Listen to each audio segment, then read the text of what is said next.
नमस्कार बच्चों, स्वागत है आपका इस वीडियो में जिसमें हम पाठ शाम एक किसान कक्षा 7वीं के प्रश्न उत्तरों की चर्चा करेंगे। तो शुरू करते हैं पहले प्रश्न से। तो पहला प्रश्न है कि इस कविता में शाम के दृश्य को किसान के रूप में दिखाया गया। यह एक रूपक है, ठीक है ना। शाम को किसान बना दिया, वो रूपक हो गया। अलंकार होता है, अभी आपको पता नहीं। तो इसे बनाने के लिए 5 एक रूपताओं की जोड़ी बनाई गई। कौन से गुण मिलते हैं? उन्हें उपमा कहते हैं, जिसमें तुलना होती है। पहली एक रूपता आकाश और साफे में दिखाते हुए कविता में आकाश का साफा वाक्यांश आया है, ठीक है ना, जो सिर पर कपड़ा बांधते हैं। इसी तरह तीसरी एक रूपता, तीसरी, ठीक है, दूसरी नहीं तीसरी, नदी और चादर में दिखाई गई है, मानो नदी चादर सी हो।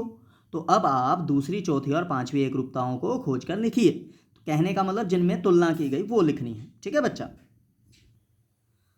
तो बच्चों ये देख सकते हैं आप, ठीक है, जो उत्तर है आपके समक्ष।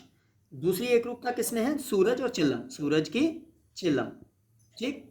चौथी, पलाश के लाल लाल फूलों की दहकती अंगीठी।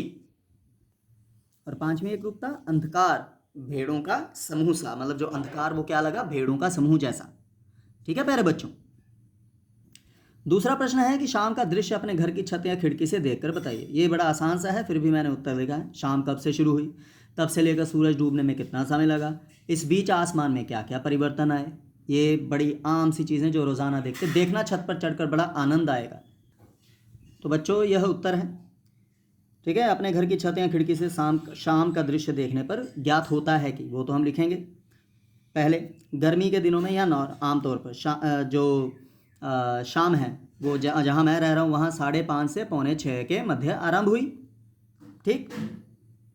और फिर दूसरा, तब से सूरज डूबने में करीब आधे घंटे का समय लगा, ठीक है। 3 प्रश्न है ना, इसके टुकड़े हैं, एक ये हो गया, 2 ये, और ये तीसरे के आगे टुकड़े हैं।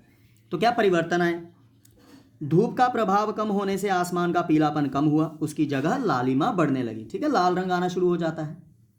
फिर पूर्व दिशा में, ठीक है, ईस्ट साइड में जो प्रकाश है कमज़ोर पड़ने लगा, और क्षितिज, जिसे हॉरिजन, जहाँ पर धरती आसमान मिलते हैं, वहाँ अंधकार की चादर फैलती हुई दिखने लगी।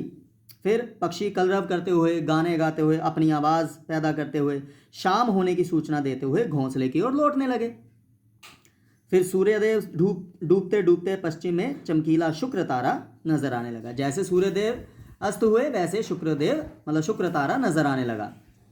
और पश्चिम दिशा में अब भी कुछ लालिमा बची थी, मतलब थोड़ी सी लालिमा रह जाती है अस्त होने से पहले सूर्यदेव के।